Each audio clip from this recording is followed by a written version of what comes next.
Hello my friends, कैसे हो आप सभी दोस्तों। आज मैं जो आपसे बात करने वाला हूँ कि मुझे ईटीएफ में ट्रेड करना ही क्यों पसंद है।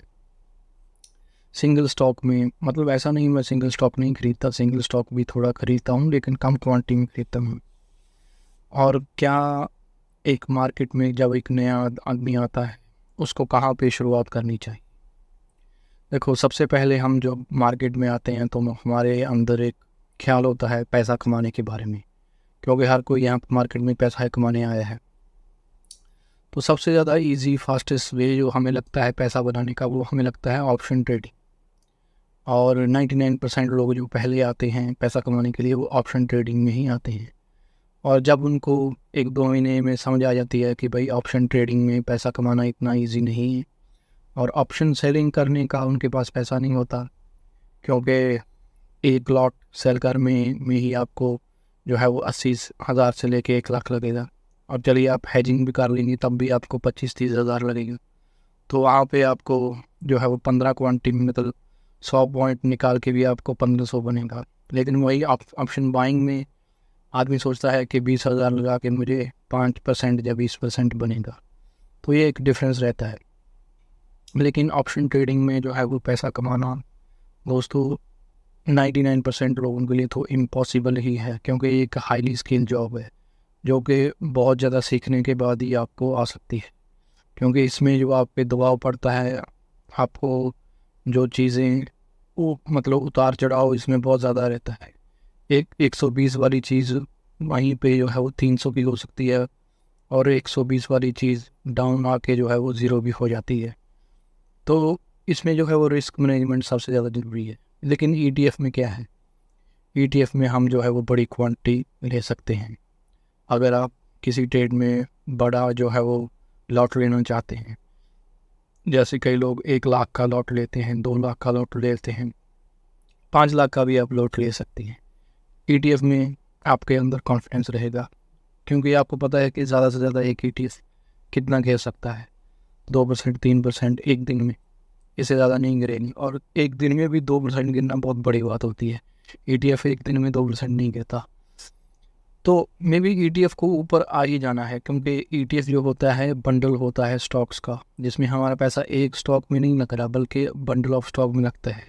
कई ईटीएफ हैं, उसमें 150 कंपनी हैं, कई में 100 कंपनीज हैं, कई में 50 है, कई में 30 है, कई में 12 हैं। तो इसी तरह से अलग अलग ईटीएफ्स होते हैं और उनका रिस्क भी अलग अलग होता है। तो आज तक मैंने तो नहीं देखा कि कभी मैंने ईटीएफ में जो है लॉस बुक किया हो। लेकिन ऑप्शन ट्रेडिंग में क्या है कि आपको लॉस भी बुक करना पड़ता है। आपको प्री डिफाइन करना पड़ता है आपका लॉस, कि भाई इतना लॉस ही मैंने लेना है। लेकिन मैंने कभी भी ऐसा नहीं देखा कि मुझे ईटीएफ में लॉस होने की संभावना रहती हो, क्योंकि अगर वो 2-3% माइनस भी गया है तो वहाँ पे भी खरीद के उसको एवरेज किया जा सकता है। तो आपकी बाइंग प्राइस जो है वो डाउन आ जाती है और फिर से वहाँ पे 2% आगे भागता है तो आपको जो है प्रॉफिट होता है। तो कभी भी आपको जो है वो ईटीएफ में लॉस होने की संभावना ये जीरो रहती है। मैं ऐसा नहीं कहता कि नहीं हो सकता, लेकिन वो आप पे डिपेंड रहता है कि आप अपनी क्वांटिटी को किस तरह से मैनेज करते हैं। मे बी अगर आप शुरू में ही बड़ा पैसा ले आएंगे तो अगर वो 2-3% माइनस आ जाता है तो आप शायद उसको बर्दाश्त नहीं करेंगे, देख नहीं पाएंगे इतना बड़ा लॉस। तो उसमें देखिए होल्ड भी करना पड़ता है आपको। ठीक है, होल्ड करने की भी आपके अंदर जो है वो क्षमता होनी चाहिए, क्योंकि होल्डिंग पावर से ही आप एक अच्छा रिटर्न बना पाएंगे। लेकिन अगर आप ऐसा सोचते हैं कि ईटीएफ आपको ऑप्शन ट्रेडिंग की तरह एकदम पैसा दे देगा, तो वो जो है वो होने वाला है नहीं। इसमें जो है वो धीरे धीरे पैसा बनता है, लेकिन सेफ्टी के साथ बनता है। तो अलग अलग ईटीएफ्स के बारे में आगे मैं आपको बताऊंगा कि मैं कौन से ईटीएफ में जो है वो ट्रेड करता हूँ। ज़्यादातर मैं जो है वो इंडिया के ईटीएफ में ही ट्रेड करता हूँ, लेकिन अमेरिकन ईटीएफ में दो है, जो है मुफांग है जो सबसे अच्छा है मुझे लगता है, और मून 100। ये दोनों ईटीएफ में मैंने इन्वेस्टमेंट की है। ज़्यादातर ईटीएफ इंडिया के ही हैं, और जिसमें बैंक बेस हो गया, गोल्ड बेस हो गया, और भी कई तरह के ईटीएफ्स हैं जिसमें आईटी बेस में भी मेरी इन्वेस्टमेंट है। तो मैंने आज तक कभी भी ऐसा नहीं हुआ कि मैंने कभी ईटीएफ में लॉस बुक किया हो। मुझे हमेशा ईटीएफ में प्रॉफिट ही होता है। कभी 7% बुक करता हूँ, कभी 8%, कभी 12%, कभी 15% और 20% भी मैंने प्रॉफिट देखा है।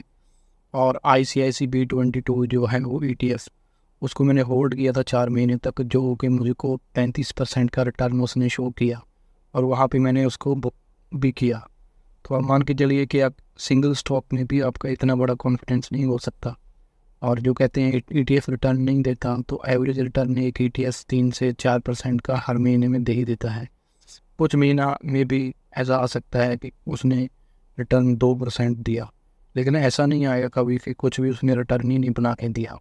मे भी गोल्ड कभी कभी साइडवेज हो जाता है, तो हो सकता है कि गोल्ड भी रिटर्न ना दे, लेकिन बाकी जो ETFs हैं वो अपने हिसाब से जो रिटर्न है वो देते रहते हैं। तो इसीलिए मैं आप सबसे कहना चाहूँगा कि ऑप्शन ट्रेडिंग को छोड़ के आप जो है वो ETF की तरफ जो है वो आइए, क्योंकि इसमें आपका जो कैपिटल है वो धीरे धीरे ग्रो होगा, और आपको एक जो है वो, जो हमको कहते हैं ना, जब हम प्रॉफिट बुक करते हैं तो एक एक अच्छा फील होता है। तो आपको हमेशा इसमें अच्छा ही फील होगा, क्योंकि आपने लॉस बुक करना ही नहीं है, आपने हमेशा प्रॉफिट ही बुक करना है। सो इसीलिए मैं हमेशा ETF में ही इन्वेस्ट करता हूँ, और आगे भी मैं ETF में ही इन्वेस्ट करता रहूँगा। आज जो स्मॉल कैप स्टॉक्स हैं या लार्ज कैप स्टॉक हैं या मिड कैप हैं, उनमें मैं बहुत कम क्वांटिटी रखता हूँ, मे बी 5,000 8,000, इससे ज़्यादा नहीं मेरी क्वांटिटी रहती। लेकिन ETF में मैं, मुझे पता है कि 50,000 का भी एक लॉट में लगा सकता हूँ, 1 लाख का भी एक लॉट में लगा सकता हूँ। सो यही मेरा आपसे कहना है कि आप ETF को अगर आपने सीखा है तो आप मेरे YouTube चैनल पे जाके देख सकते हैं कि किस तरह की मैं वहाँ पे पोजीशन जो है वो लेता हूँ, और आप उससे देख के जो है वो आप अपनी पोजीशन डिसाइड कर सकते हैं। मैं बार बार कहता हूँ कि मैं कोई से भी रजिस्टर्ड जो है वो एजेंट नहीं हूँ। मैं कोई भी बाय और सेल का रिकमेंडेशन आपको नहीं दे रहा। It is just for education purpose that I am giving you this information.